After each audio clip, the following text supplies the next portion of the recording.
الخاتم لما سبق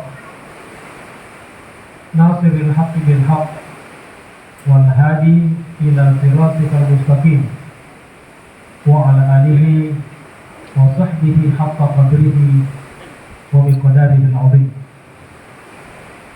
سبحانك لا علم لنا إلا ما علمتنا إنك أنت العليم الحكيم. اللهم علمنا ما ينفعنا وانفعنا بما علمتنا. ربنا زدنا علما وارزقنا فهما.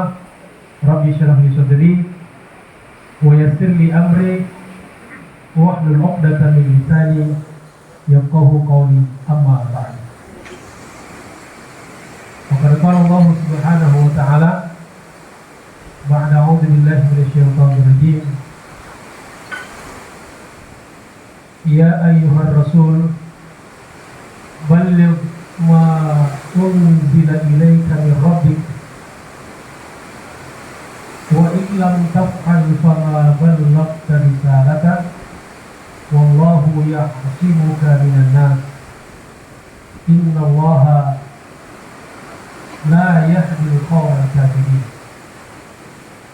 وقال أيضا ومن أحسن قولا ممن دعا إلى الله وعمل صالحا وقال إنني من المسلمين. وقال النبي صلى الله عليه وسلم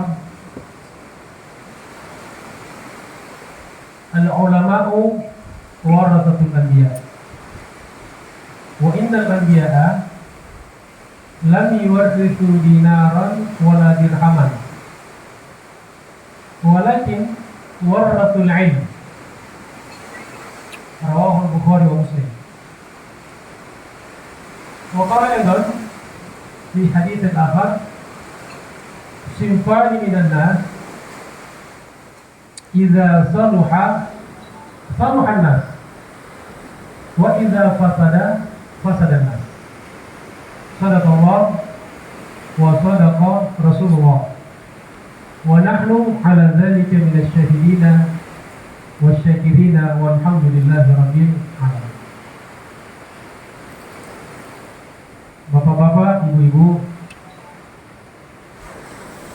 hadirin wal hadirat, insyaallah semua kita dimuliakan Allah Subhanahu wa taala. Terkhusus Wakil Ketua DMI Kabupaten Takalar Ustaz Husaini Maruf, Ketua Kors Mubalik DMI Kabupaten Takalar Ustaz Sirajuddin Dembata, dan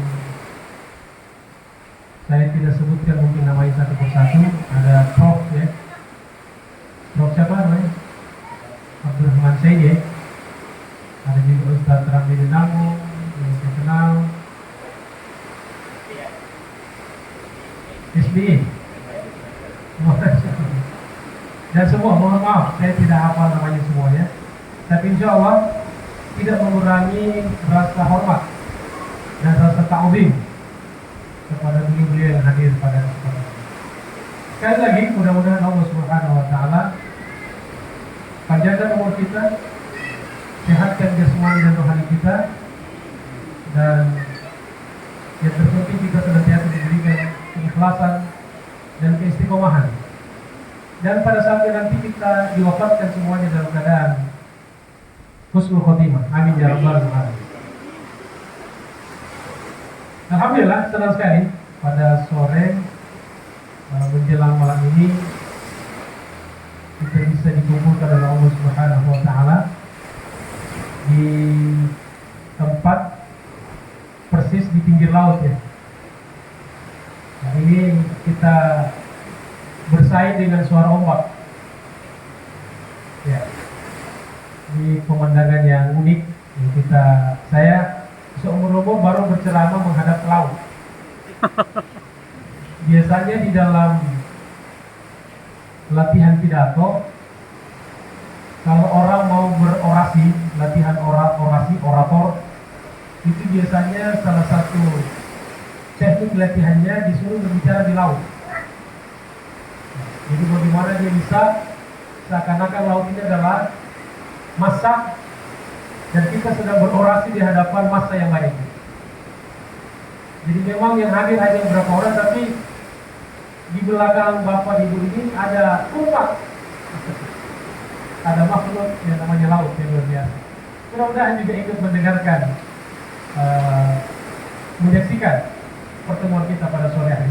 Amin ya rabbal alamin. Bapak Ibu yang saya hormati, saya cintai karena Allah Subhanahu wa taala. Alhamdulillah sekali lagi saya bisa hadir. Dan terima kasih atas kepercayaannya, undangannya, bisa bersilaturahim pertama, niatnya memanjangkan umur dan melapangkan rezeki. Man sarrahu ayyubu satalahu fi rizqihi wa yunsa'alahu fi adarihi falyasil rahimahu. Barang siapa yang mau dilapangkan rezekinya dan dipanjangkan umurnya, kata Nabi, maka hendaklah selalu menjalin silaturahim. Yang kedua, kita niatkan datang ke sini untuk thalabul ilmi, belajar ya. Belajar itu tidak mengenal ruang dan waktu. Maka Nabi mengatakan minal mahdi ilal lahdi, dari buayan sampai ke liang lahat. Kalau orang Jakarta bilang dari di bedong sampai di bedong. Ya. Bahkan meskipun hadis dhaif, kata Nabi, "Utlubul ilma walau bisin." Itu hadis lemah, tetapi hadis lemah bisa dipakai. Jadi bahkan kata Nabi, "Man kharaja fi talabil ilmi wa huwa fi sabilillah hatta yarji." Barang siapa yang keluar rumah, di sini artinya yang melakukan satu kegiatan, satu ikhtiar untuk mencari ilmu, untuk belajar, maka fahuwa fi sabilillah, dia berada di jalan Allah Subhanahu wa taala hatta yarji, sampai pulang ke rumahnya. Jadi kalau kita semua ini mau selalu di fisabilillah, jangan lagi pulang. Ya, tetap di sini biar selalu di jalan Allah. Insya Allah kita pulang, tapi kata Imam Nawawi, kegiatan seorang orang beriman itu adalah intiqalun min ibadatin ila ibadah. Perpindahan dari satu ibadah kepada ibadah yang lain. Kegiatan kita itu perpindahan dari satu amal soleh kepada amal soleh yang lain. Wa idza faragta fansab wa ila rabbika farghab. Jadi orang mukmin itu tidak mengenal istilah menganggur. Tidak ada dalam kamusnya orang Islam itu menganggur. Jadi selalu waktunya diisi dengan hal yang bermanfaat dunia dan akhirat. Nah, pada kesempatan ini saya mendapat kehormatan khusus untuk hadir dalam acara dialog para mubaligh di Takalar ini. Temanya, Masya Allah, begitu saya baca ini saya kaget. Harapan dan tantangan mubaligh kini dan esok. Di sini ada dua kata kunci atau tiga kata kunci sebetulnya di judul ini. Yang pertama, harapan. Harapan ini bisa kita pakai, bisa sama maknanya dengan peluang. Karena peluang tantangan kan lawannya, peluang dan tantangan. Jadi lebih cocok sebetulnya kalau saya Prof juga kalau mau meluluskan judul-judul tesis atau skripsi ya, tentu saja biasanya kalau tantangan ya lawannya peluang dan tantangan lebih cocok. Tapi tidak apa-apa lah. Juga orisinal dari DMI bahwa dalam berdakwah itu ada harapan-harapan. Jadi harapan atau peluang dan tantangan mubaligh. Jadi pertama ada harapan atau peluang, yang kedua tantangan, yang ketiga mubaligh. Itu tiga kata kuncinya. Nah, kita mulai dari yang pertama. Jadi harapan atau peluang. Harapan, kalau kita pakai istilah harapan, dalam bahasa agama itu namanya ar-raja. Ar-raja artinya kita selalu berharap. Kalau kita beribadah, berharap ibadah kita diterima oleh Allah Subhanahu wa taala. Kalau kita beramal soleh, berharap amal soleh kita dikabulkan oleh Allah Subhanahu wa taala. Kita berdakwah, berharap dakwah kita diterima oleh Allah Subhanahu wa taala. Bisa diterima di masyarakat, berharap bisa bermanfaat di tengah-tengah masyarakat. Jadi ar-raja, harapan. Orang beriman itu selalu berharap, selalu memiliki harapan. Ini yang dipakai oleh para nabi-nabi dahulu. Nabi Yusuf dengan nabi bapaknya namanya siapa? Nabi Yakub. Ya. Ibrahim punya anak namanya Ishak. Ishak punya anak namanya Yakub. Yakub punya anak Yusuf. Ini generasi emas.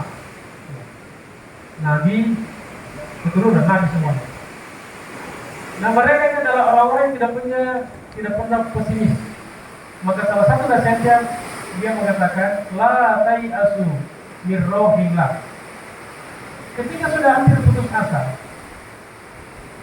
Nabi Yakub bertemu dengan anaknya yang hilang, yaitu Nabi Yusuf alaihissalam. Dia mengatakan la tai'asu min rohillah. Jangan pernah berputus asa. Artinya selalu membangun harapan. Nabi Adam ketika diusir oleh Allah Subhanahu wa taala dari surga ke bumi, dalam beberapa catatan sejarah dikatakan itu di dunia keduanya tidak ditempatkan dalam satu daerah, dalam satu tempat, tapi dipisahkan. Lalu keduanya saling mencari, ya kan? Suami istri. Tapi perlu kita ingat pada waktu itu bumi ini dihuni baru 2 orang. Kalau dia bertanya kepada siapa, baru 2 orang. Jadi betul-betul ini mandiri, mencari mandiri. Adam mencari Hawa, Hawa mencari Adam. Lalu Nabi Ibrahim, Nabi Adam alaihissalam tibalah di tempat di dekat Makkah bernama Mina. Mina itu artinya harapan, umniyah, cita-cita. Kenapa dikatakan Mina? Karena ketika Nabi Adam berada di tempat itu, dia yakin, dia punya harapan bahwa tidak lama lagi akan bertemu dengan Siti Hawa, kekasihnya. Dia sudah berpisah selama berapa tahun? Berapa lama Nabi Adam dan Hawa berpisah ketika diusir dari bumi? Diusir dari surga bumi selama 200 tahun. Dan akhirnya keduanya bertemu di Jabal Rahmah di Padang Arafah. Nah, jadi itu harapan, umniyah atau ar-raja. Nah, yang kedua, tantangan. Kemudian yang ketiga nanti mubalik. Jangan sekali dalam hati Allah Subhanahu wa taala. Jadi kalau kita menggabungkan ini, Masya Allah,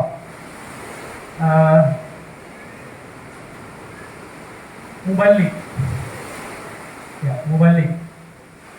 Mubalik itu fa'il dari kata balagha yuballighu tabligan. Jadi masdarnya tabligh. Kita dengar ada namanya jamaah tabligh kan? Fi'il madhinya balagha, fi'il mudhari'nya yuballighu. Orangnya mubalik. Mubalik. Kadang-kadang orang bilang mubalik. Kata orang Jakarta mubalik mau kagak.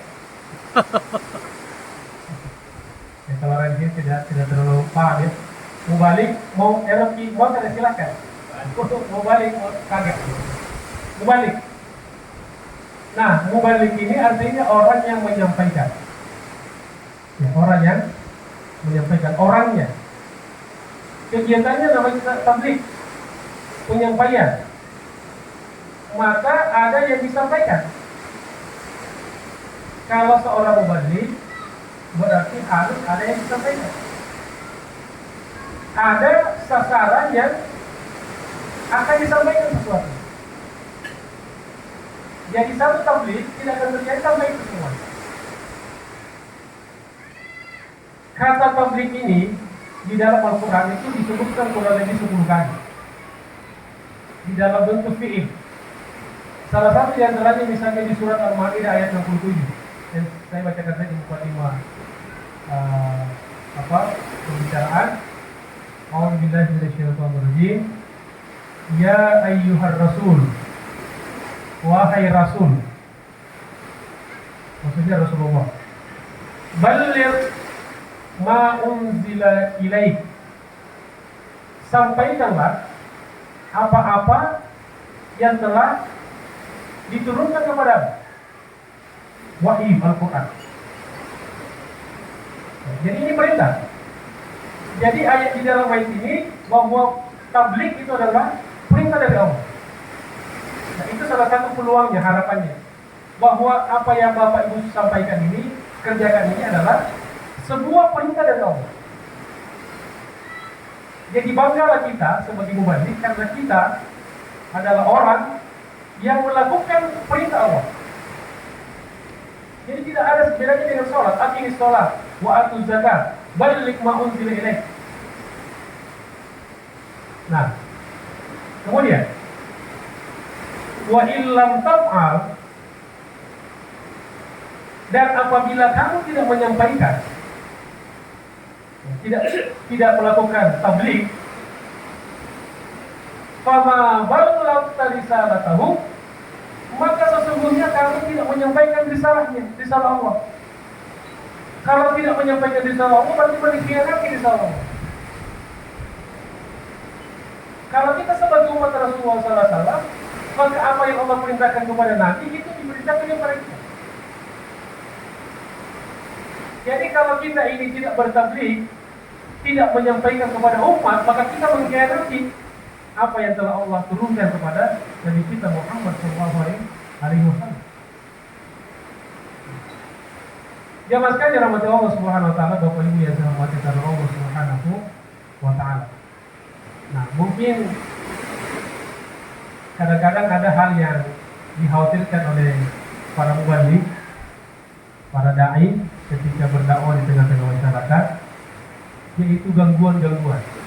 Nanti akan masuk pada pembicaraan tentang rintangan-rintangannya dan tantangannya. Maka Allah jamin,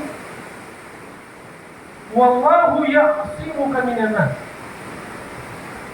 dan Allah yang akan memaksumkanmu dari manusia, yang akan mencegahmu, melindungimu dari manusia, memproteksimu dari godaan-godaan dan gangguan-gangguan manusia.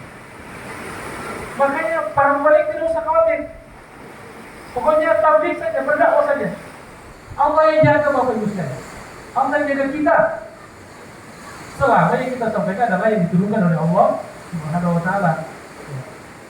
Maka Allah jamin. Makanya Nabi walaupun berapa kali diuji, tantangannya luar biasa.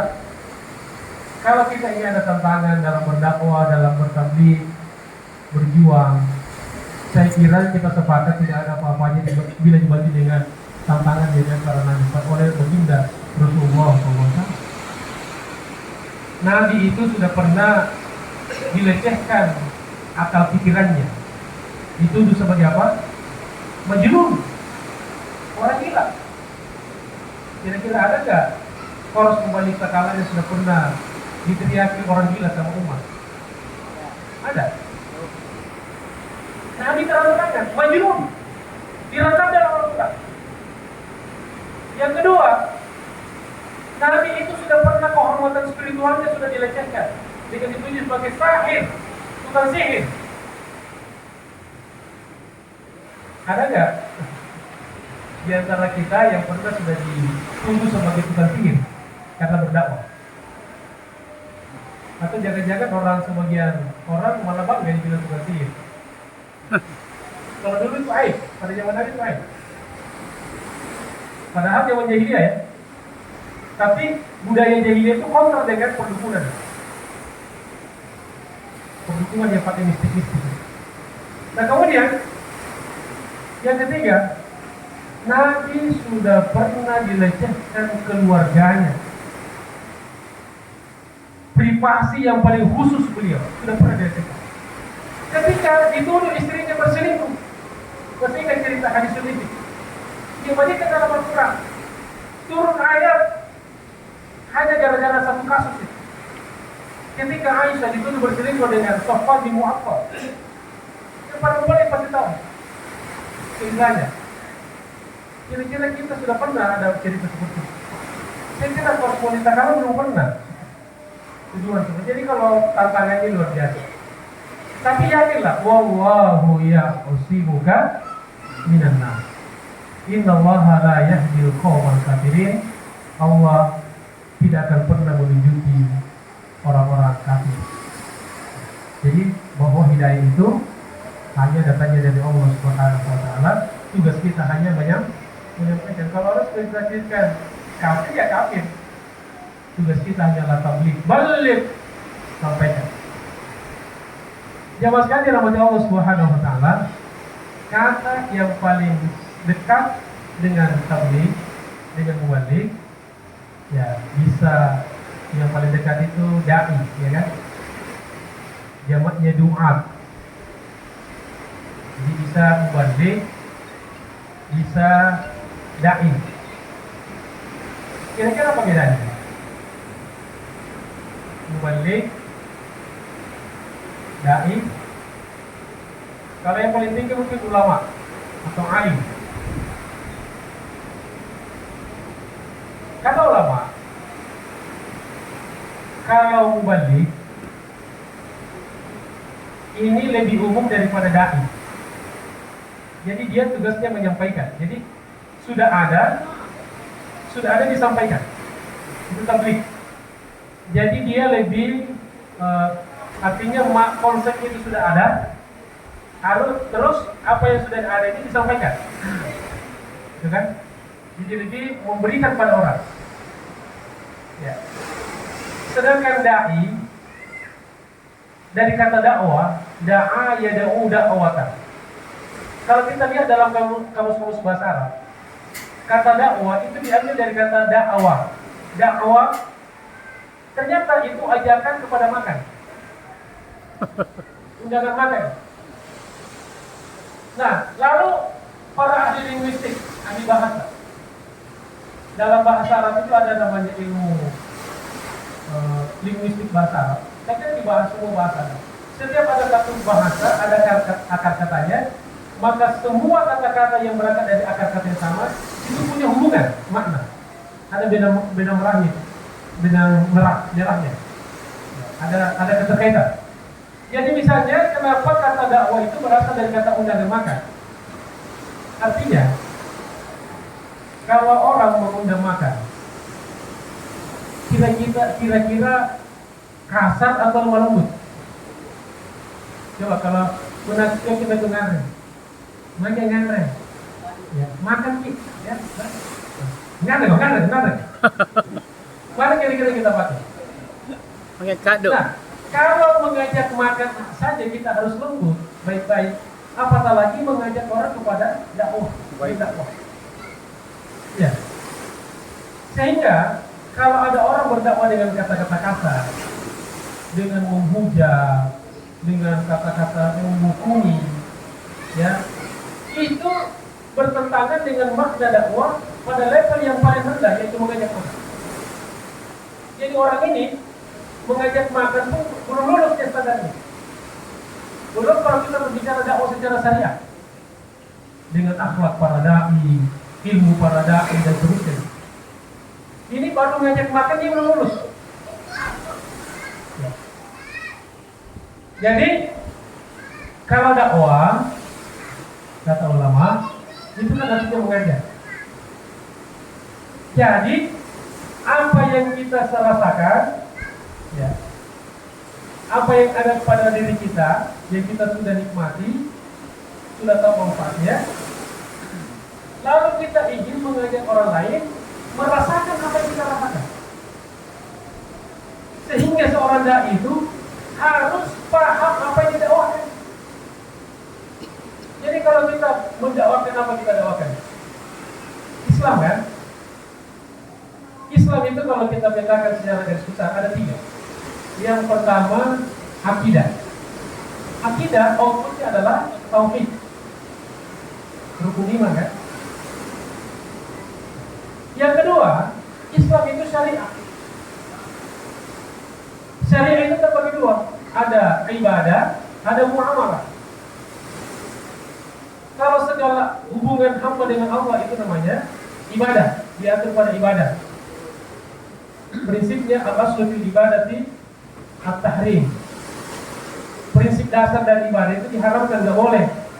Illa idza dallat dalilu ala khilati dzalika fa huwa. Sampai ada dalil penjelasan mengatakan boleh, baru boleh. Syariat ibadah. Yang kedua, muamalah. Segala hal yang mengurus persoalan hamba dengan sesama hamba, dengan makhluk yang lain, binatang, tumbuh-tumbuhan, laut, sungai, semuanya, maka dinamakan muamalah. Makanya banyak sekali aturan-aturan dalam syariat kita yang berkaitan dengan alam lingkungan, kan? Bagaimana kita bermuamalah dengan air. Ada hadis kalau larangan kencing di air yang tergenang.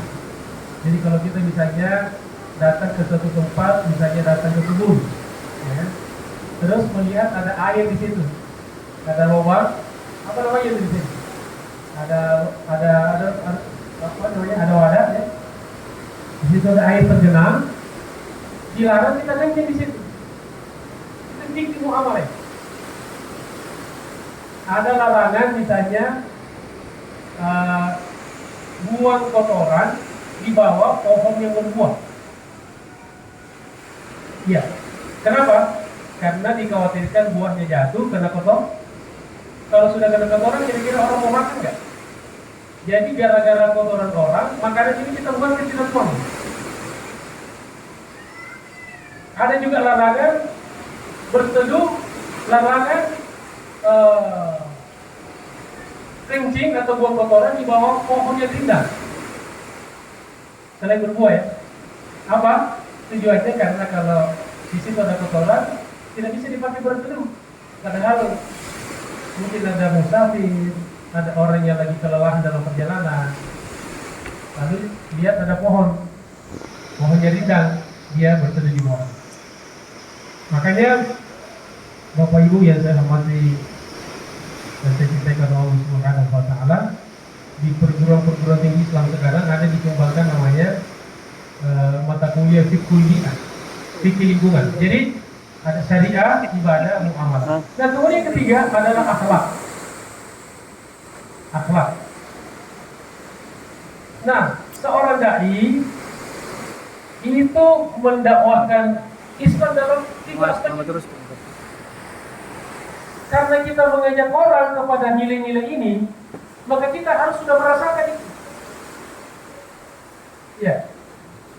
Jadi kan kata Yusuf Qaradawi yang baru beberapa hari meninggal kemarin, "Faqidul syai' la yu'ti."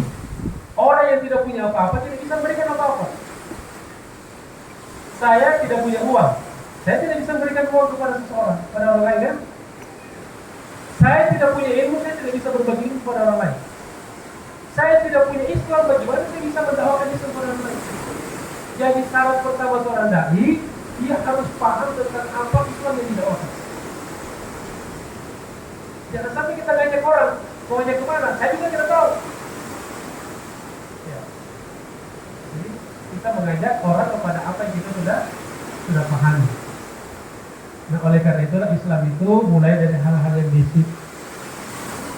Saya tadi mengatakan segala sesuatu dimulai dari Al-Quran.